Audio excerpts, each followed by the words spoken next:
She planted herself right in front of the glass doors, arms folded, smirk painted on like cheap lipstick. "Sorry," she said, voice dripping mockery. "This place is for guests."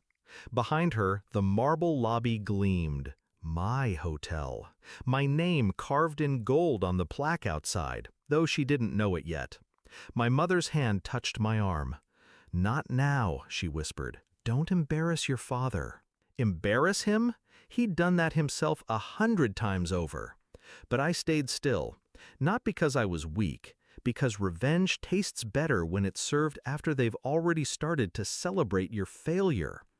And then his boss walked in, my father's boss, the man who controlled his entire career. He looked past my sister's smug face straight at me.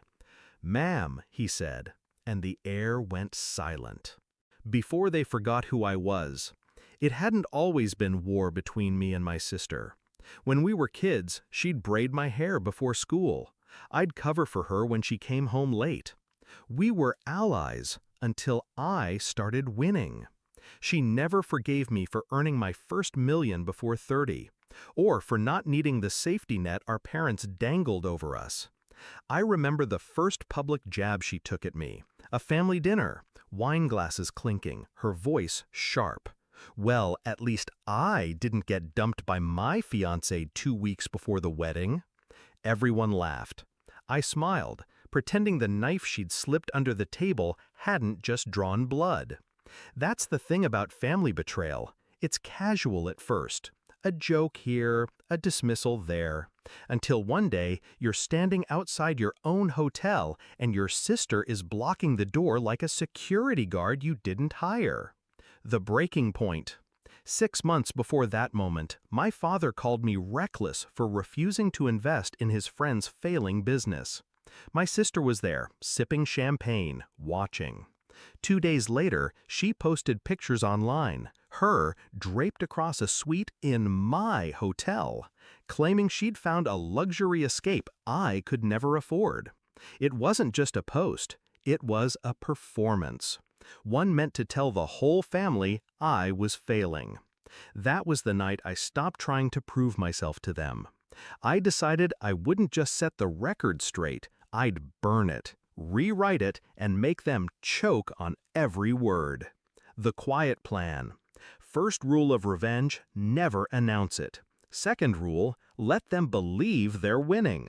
I stopped responding to the family group chat. I let my sister post more pictures in her favorite hotel, my hotel. She didn't know the shell company that owned the property belonged to me. I made sure the staff played along. Meanwhile, I bought the adjacent building, renovated it, turned it into an exclusive event hall. I sent a personal invitation to my father's boss for its grand opening. Timing mattered. My father was up for a promotion, one his boss would decide.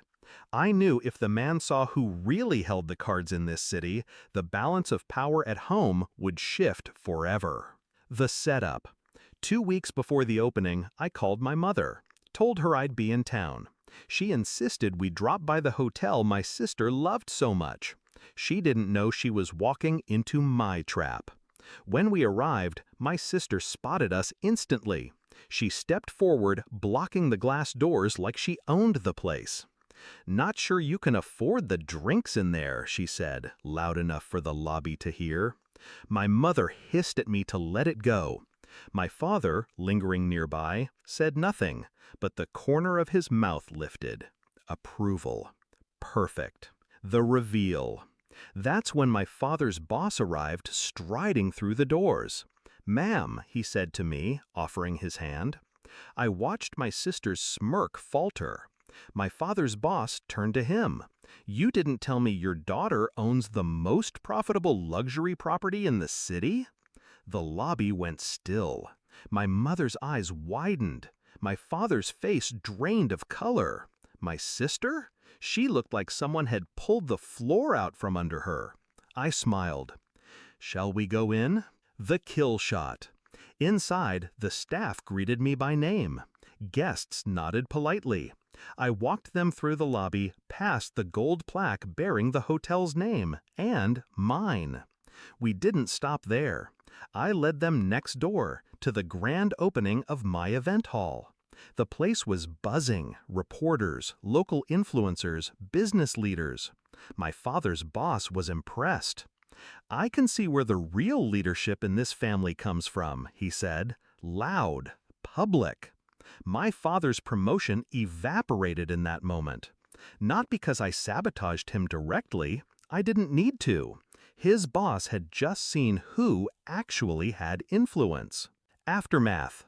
By the next week, the family group chat was silent. My sister deleted every picture she'd ever posted in her hotel. My father avoided my calls. My mother tried to play peacekeeper, but we both knew the game had changed. I didn't feel guilt. They'd underestimated me for years. Treating my success reminded them, in public, that the person